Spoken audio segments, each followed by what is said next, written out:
Bonjour, alors aujourd'hui je suis ravie d'accueillir Didier Bagnon. Bonjour Didier.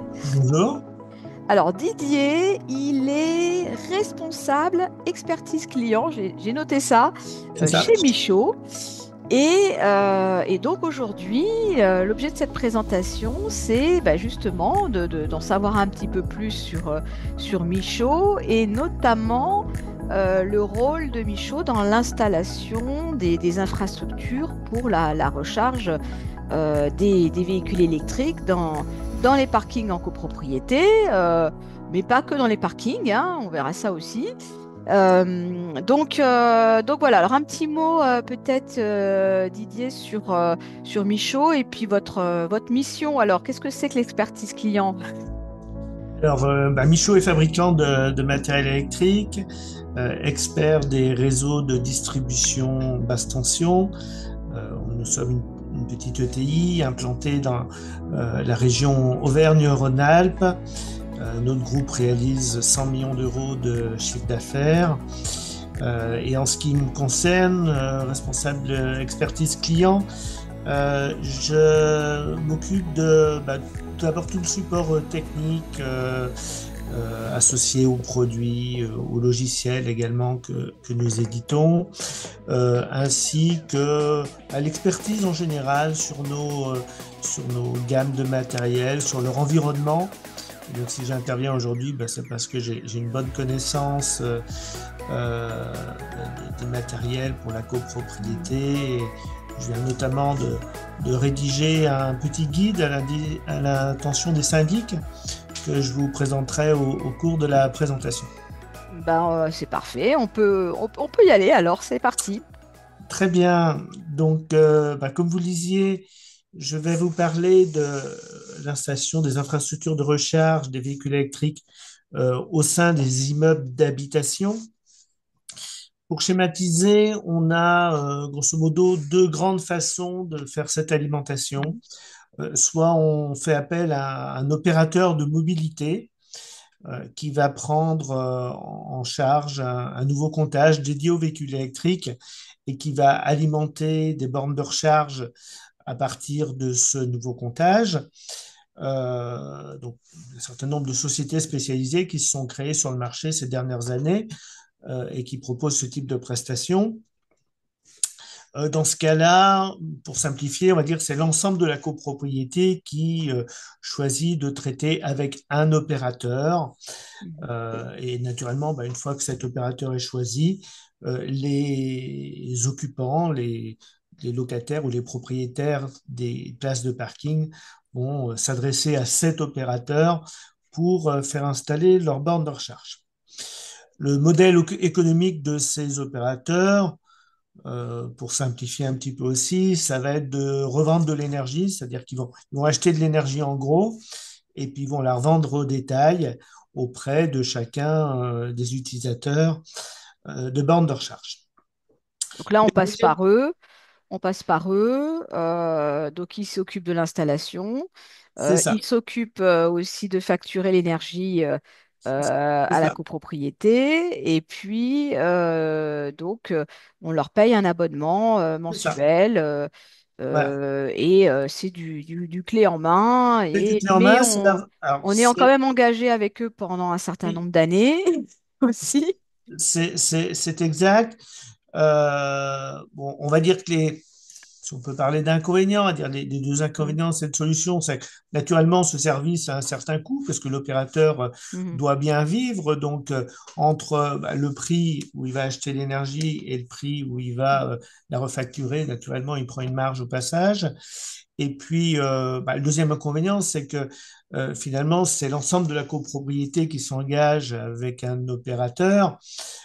Et donc, c'est compliqué pour les utilisateurs individuellement d'avoir le choix. Bon, dans les textes, il y a théoriquement la possibilité d'avoir plusieurs opérateurs au sein d'un même immeuble, mais dans les faits, ça peut rester un peu compliqué. Et généralement, qu'il y ait un opérateur qui choisit, d'une certaine façon, il s'impose à l'ensemble des copropriétaires. On va dire que c'est un peu l'équivalent de ce qui s'est passé avec la fibre dans les immeubles. Oui, Voilà, c'est un peu la même chose. c'est un petit peu pareil. Et puis il y a une deuxième Alors, question, c'est celle sur laquelle nous évoluons, nous, qui est de réaliser une extension du réseau public de distribution à l'intérieur du parking. Donc c'est le dessin que vous avez à l'écran. mhm, Euh, pour l'alimentation des logements de l'immeuble, on a le réseau de distribution qui monte dans l'immeuble, dans ce qu'on appelle une colonne montante. Eh bien, on peut avoir le même principe dans les parkings pour l'alimentation des emplacements de stationnement. Et dans ce cas-là, on va avoir au niveau de chaque place de parking des gens qui sont intéressés par la station de borne de recharge, on va avoir un compteur Linky comme pour le logement. mhm, Avantage de la solution, ben, c'est que là, pour le coup, à l'inverse, chaque utilisateur est complètement indépendant dans le choix de son fournisseur d'accès, enfin de son fournisseur d'énergie en l'occurrence. Euh, Finalement, une copropriété qui opte pour ce type d'installation-là ne fait qu'amener l'électricité à la place de parking, et après, chacun est complètement autonome. mhm, Alors, si je veux détailler un tout petit peu les avantages de la solution, donc le premier, je viens d'en parler, chacun est libre du choix de son fournisseur d'énergie comme pour son logement. C'est mhm, exactement le même schéma. Deuxième avantage, une fois que l'infrastructure est installée, le syndic n'intervient pas dans la gestion des recharges, puisque les mhm, utilisateurs sont directement facturés de la consommation électrique de leur place de stationnement par leur fournisseur d'énergie. mhm, Troisième avantage, bah, c'est une solution qui s'adapte à toutes les typologies de parking. On va le voir sur mhm, quelques photos après. Nous avons des solutions pour les parkings intérieurs comme pour les parkings extérieurs. Et même lorsqu'on a des cas de figure un peu plus compliqués, comme les toitures terrasses, par mhm, exemple, on mhm, va par définition pas pouvoir creuser, eh bien, il existe aussi des solutions. Quatrième avantage, lorsqu'on opte pour cette solution qui s'appelle réseau électrique auto, en tout cas c'est le vocable qu'Enedis lui a donné, euh, toute l'infrastructure est d'emblée dimensionnée pour alimenter potentiellement 100% des places. Donc c'est parfaitement évolutif, c'est-à-dire mhm. que on n'aura pas de limite de 0 à 100% des places. Il suffira de se raccorder sur l'infrastructure. On n'aura pas de travaux ultérieurs importants à réaliser, quel que soit le nombre de places finalement qui viendront s'y raccorder. Donc, il y a un travail en amont d'étude Bien de sûr, la configuration de l'immeuble, du complètement. nombre de places, du nombre de niveaux de sous-sol, de parking, etc., pour pouvoir répondre justement à la demande de l'ensemble des copropriétaires si à un moment donné, ils souhaitent se raccorder. C'est ça, tout à fait. D'accord. Euh, Cinquième avantage, eh c'est un petit peu le contraire de la solution opérateur que j'évoquais tout à l'heure. Puisque chacun est indépendant, il n'y a pas d'engagement de la copropriété avec une société tierce pour la gestion des consommations. Il y aura juste une convention qui sera signée avec le gestionnaire du réseau de distribution, donc qui est Enedis, hein, sur 95% du territoire français, pour la création d'infrastructures et le cas échéant son préfinancement. Mais il faut quand même qu'il y ait quelques copropriétaires qui souhaitent se raccorder, malgré tout. Et alors, Hein. il faut un minimum un copropriétaire Alors, un seul, ça sur suffit? la corbeille. Un D'accord. seul, ça suffit. Un seul, D'accord. ça suffit. Il en faut au minimum un. Mais dès que vous en avez un, OK. c'est un des avantages de la solution. En fait, dès qu'on en a un, on peut mettre en place Mm. une infrastructure avec une convention de préfinancement, même, je pourrais en parler un peu plus après, D'accord. sans que finalement ça coûte rien à la copropriété, mais on prépare l'immeuble pour la possibilité que Pour la tout le monde suite. s'y Ben voilà. raccorder, voilà, Mhm. sur les 20 ans qui viennent, quoi. Mhm.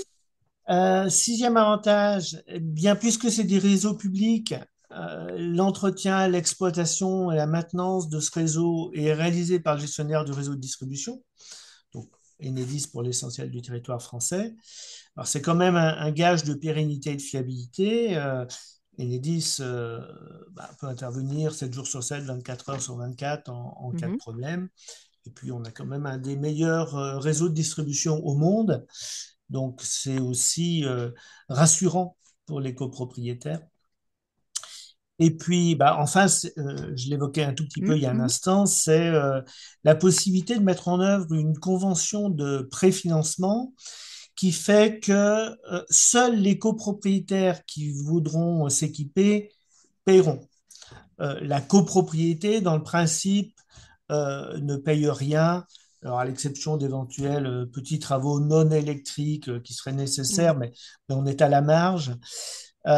Sinon, le principe, c'est que seuls les copropriétaires qui veulent s'équiper d'un point de livraison électrique sur le place de parking paieront ce qu'on appelle une quote-part d'infrastructure collective, mais la copropriété dans son ensemble n'aura rien à débourser, et donc ceux qui ne sont pas intéressés par le véhicule Mhm. électrique n'auront rien à débourser.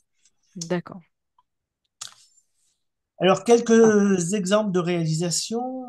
Je vous disais, la solution fonctionne en parking intérieur, mais aussi en parking extérieur. Donc, voilà quelques photos d'un parking intérieur. Donc, dans le principe, vous avez un câble Mhm. torsadé là en plein milieu de l'image, qui est la canalisation collective. Sur cette canalisation collective, on va réaliser ce qu'on appelle des dérivations individuelles Mhm. jusqu'aux places de parking. Et au niveau des places de parking, eh bien, on va trouver des armoires ici. Alors, il y a différents types d'armoires selon l'équipement que l'on veut à l'intérieur. Mais en tout cas, elles intègrent à minima euh, le matériel du gestionnaire du réseau, donc en particulier le compteur Mhm. Linky. Et puis ensuite, elles peuvent soit intégrer directement le point de charge, donc la borne de Mhm. recharge. La borne de recharge peut être dans la même enveloppe. Ou bien alors, on a juste la partie comptage et puis on a une borne de recharge à côté, une borne de recharge du marché. D'accord. Et la borne de charge, c'est celle que vous fournissez. Alors, nous, effectivement, on fournit ce type d'armoire Mhm.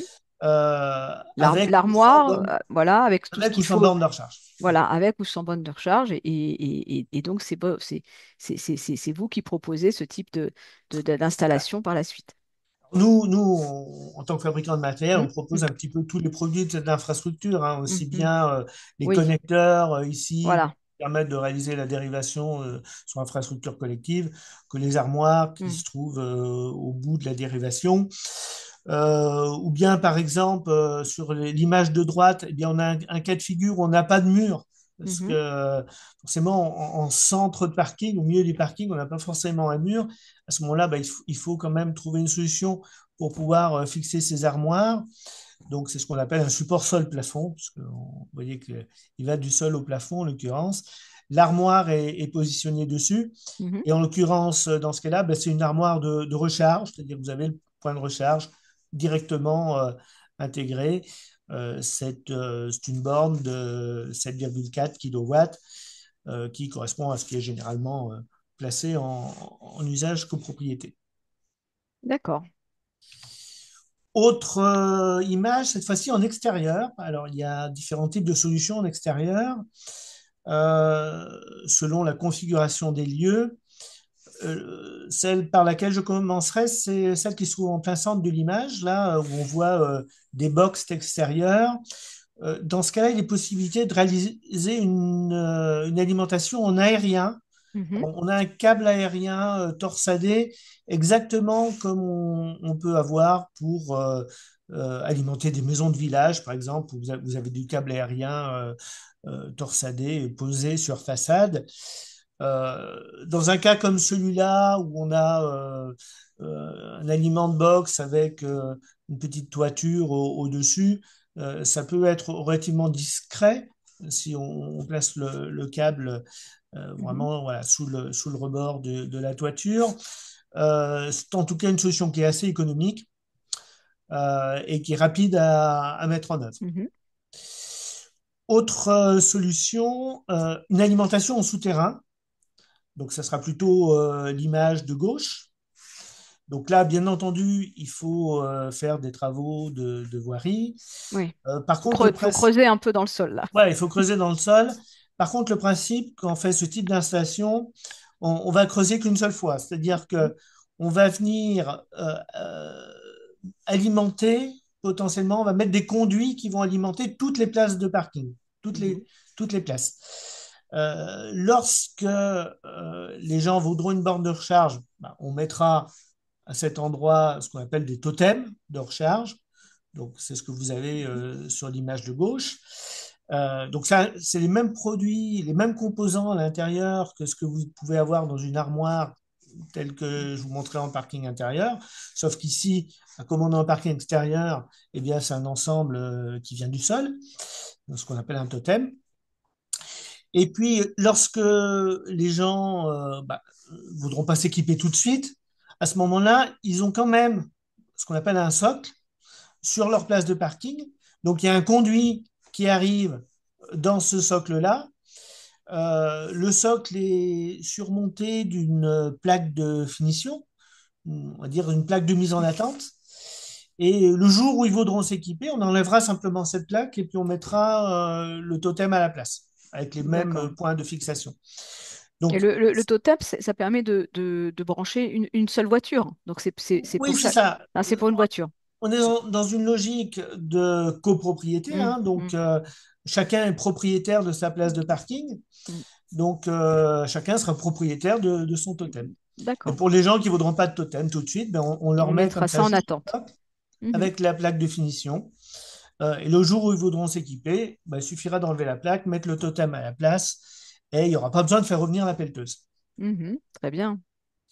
Et puis il y a une troisième solution qui est la petite image de droite qu'on appelle le système en élévation, euh, qui dans la gamme Michaud s'appelle également la solution Park Bridge. Ça, c'est une solution intéressante, notamment dans deux cas de figure. Le cas des toits terrasses, Mhm. où on ne peut pas Pas forcément creuser. creuser. Mhm. Et donc, alors, on peut éventuellement fixer des choses sur le toit terrasse, mais il faut limiter les points de fixation parce qu'au niveau de chaque point Mhm. de fixation, il va falloir reconstituer l'étanchéité. Mhm. Donc, il y a des sociétés qui savent faire ça, c'est standard, c'est connu, mais il faut limiter l'emprise au Mhm. sol. Et puis, il y a un deuxième cas où il faut limiter l'emprise au sol, c'est sur les parcs arborés. Parce que si vous venez creuser des tranchées à proximité des arbres, vous pouvez endommager les racines et Mhm. les arbres peuvent pas survivre à ce type Là, d'intervention. il y a une réglementation par rapport à ça. Donc Complètement. faut préserver une certaine distance avec les arbres. Donc, Exactement, mhm. exactement. Donc, pour respecter cette réglementation, c'est intéressant aussi d'avoir ce système en élévation. Vous voyez, c'est une Mhm. sorte de barrière, en fait, avec un pied au niveau, on va dire, de chacune des places de parking. Donc, l'emprise au sol est limitée à ce pied-là. Donc, pour positionner un pied, eh bien, on vient confectionner un petit socle en béton, mais simplement de 25 cm de profondeur. Mhm. Donc, on ne vient pas à ce niveau-là attaquer les racines. C'est limité. Alors, petit socle en béton si on est sur un parcours arboré. Si on est sur un toit terrasse, ben, on va simplement se fixer sur le toit terrasse puis reconstituer l'étanchéité.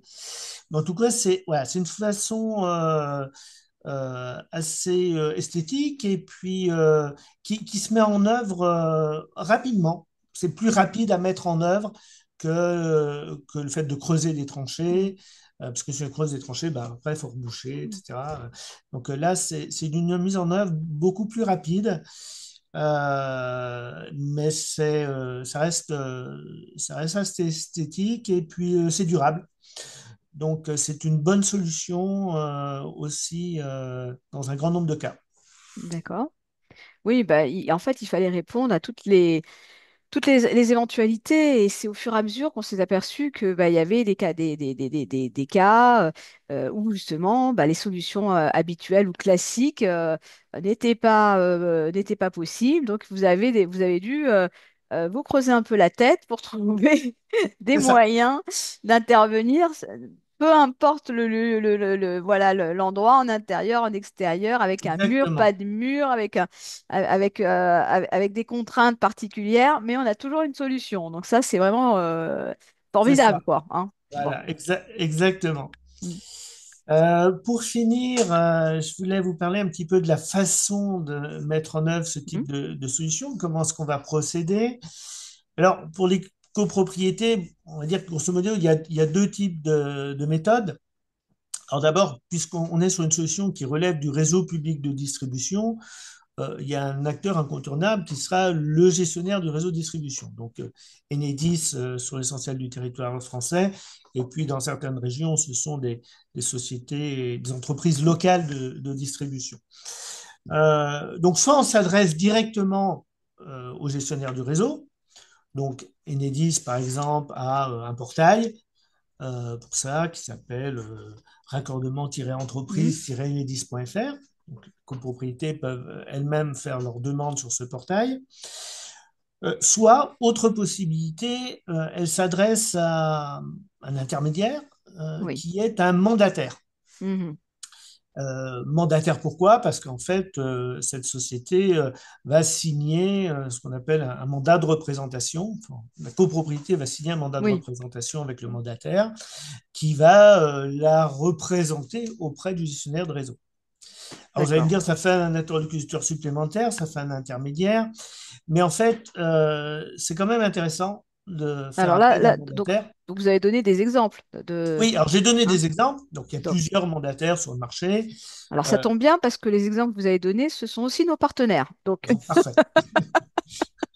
donc Donc, on connaît bien leur rôle dans cette histoire et j'avoue que ils sont très, c'est très intéressant, leur accompagnement est très intéressant, notamment parce que c'est, je sais pas, vous l'avez peut-être pas dit, mais c'est pas si simple quand même pour les copropriétaires, voire même, même c'est ça, quand c'est le syndic qui doit s'en occuper ou si c'est le conseil syndical qui prend ça en charge, de remplir le dossier qui est com- demandé sur leur site internet d'Enedis. Donc, c'est parfait. complètement, complètement. Bon, je vous ai mis quatre arguments, hein. D'abord, c'est des gens qui ont l'habitude, donc Oui. ils ont des interlocuteurs techniques compétents hein, qui Mm. vont Mm. euh, pouvoir représenter la copropriété auprès du gestionnaire de réseau, mieux répondre aux questions du gestionnaire de réseau, par exemple, que la copropriété pourrait le faire elle-même. Euh, Ce sont des gens qui font ça toute l'année, qui Ah en oui. font de gros volumes, donc qui bénéficient aussi des meilleurs prix auprès des fabricants. Mhm. Parce que si la copropriété veut s'en occuper seule, bah, à un moment donné, les copropriétaires vont quand même devoir s'adresser à un installateur pour Mm. Bien acheter sûr. l'armoire que je vous ai montré. Oui. Si un copropriétaire s'adresse auprès d'un installateur lambda qui n'est pas spécialiste particulièrement de ce marché-là, eh bien, il va avoir un prix qui est aussi un prix moyen, mais pas forcément le meilleur des prix. Alors que si la copropriété s'adresse à un mandataire, bah, ce sont des gens qui achètent de gros volumes, donc qui Mhm. forcément ont les meilleurs prix et pourront en faire bénéficier les copropriétaires également.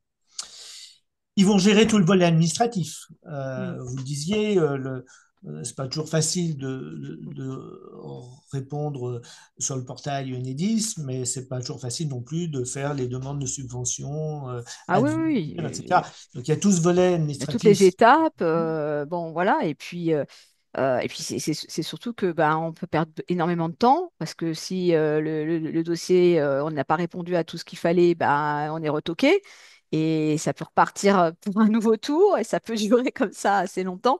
Donc oui oui non il y a plein il y a plein de sujets en fait hein, et les subventions c'en est un parce que évidemment il faut aussi savoir comment faire pour répondre à vos exigences et être éligible aux subventions. Donc, Complètement. Et puis enfin, comme ce sont des spécialistes aussi, eh bien, ils peuvent mener le projet à bien dans les meilleurs délais. Et ça, c'est aussi un élément qui intéresse nos copropriétaires, parce que Mhm. sont forcément des projets qui restent un peu longs, mais autant s'adresser à des gens qui maîtrisent bien le process pour réduire autant que faire se peut ce délai de mise en œuvre. Mhm. Donc il y a forcément une visite technique, ça. Bon, vous l'avez mis, mais Oui, bon, ça me paraît évident, essentiel, parce que... c'est ça. Alors, dès qu'effectivement la demande aura été faite auprès du gestionnaire de réseau, la première étape derrière, c'est une visite technique qui vient prendre en compte les lieux, notamment pour proposer la meilleure des solutions parmi les différentes solutions techniques que je vous ai présentées. Ok. Et le fameux guide. Et le fameux guide, donc on vient Alors, j'en de... ai pas encore parlé, donc là on est pour l'instant, on est dans le scoop, hein.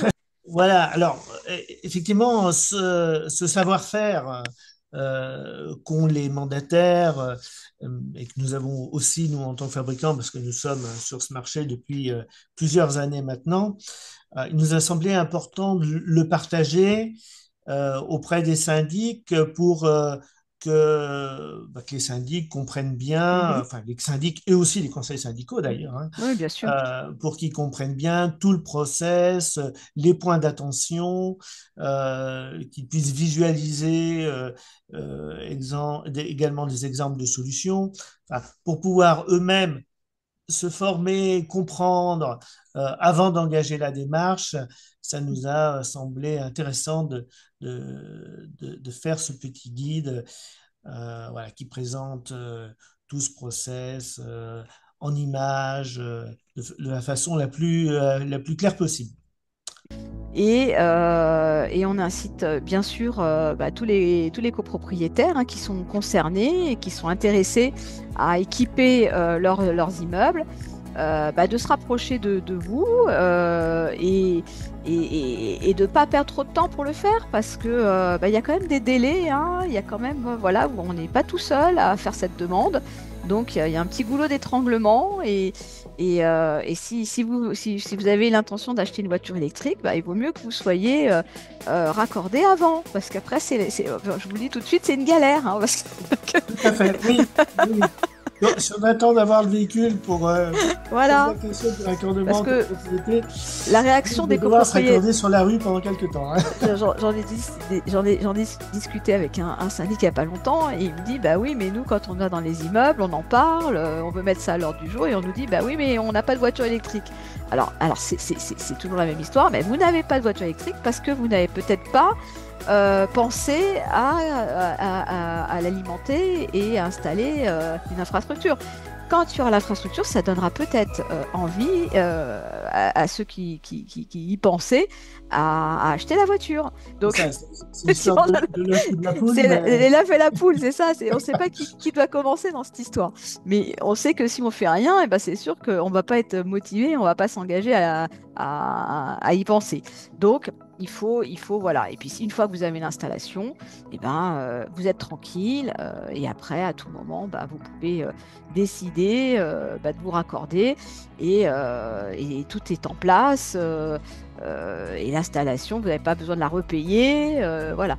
Donc c'est quand même un avantage. Et puis moi ce que je dis toujours, c'est que ça va donner de la valeur aussi. Alors peut-être à vos places de parking si vous souhaitez revendre vos places de parking, mais en tout cas si vous souhaitez, oui, un jour vendre votre appartement avec la place de parking, ça donne un peu bien plus sûr, de valorisation à votre bien. Et on fera la différence, comme on a fait la différence pour d'autres critères d'équipement, les immeubles qui seront équipés et ceux qui ne le seront pas. vous Donc, faites bien de le souligner, en effet, oui, parce que dans 5 ans, ah ce oui, sera peut-être difficile de revendre un logement si la place de parking associée n'est pas équipée d'une borne de recharge. voilà, donc c'est comme pour la fibre, hein, bien sûr. Un immeuble qui n'est pas fibré, c'est pas possible, quoi. Il n'y a pas d'internet, on peut pas habiter dans un immeuble qui n'a pas internet. Et bien demain, ça sera la même chose. On ne pourra pas habiter dans un immeuble qui ne sera pas raccordé et où il y aura pas les bornes dans tous les parkings. Donc voilà, moi je dis, il faut anticiper, faut pas s'y prendre à la dernière minute. Et là, vous avez tout ce qu'il faut pour commencer démarrer dans vos démarches. Donc, il n'y a plus qu'à. Plus qu'à. Bien Bon, résumé. Didier Bagnon, merci pour toutes Merci ces à vous. explications. Merci. C'était très clair et imagé aussi. Donc, c'est comme ça, on a bien compris les différents sujets. Et on se retrouve bien évidemment dans les pages de monimmeuble.com. On va suivre votre actualité, on parlera du livre blanc et on incite tous nos lecteurs et auditeurs à vous suivre. Voilà, et on sera à vos côtés tout au long de l'année. Donc à bientôt. Merci beaucoup. Au revoir. Au revoir, merci.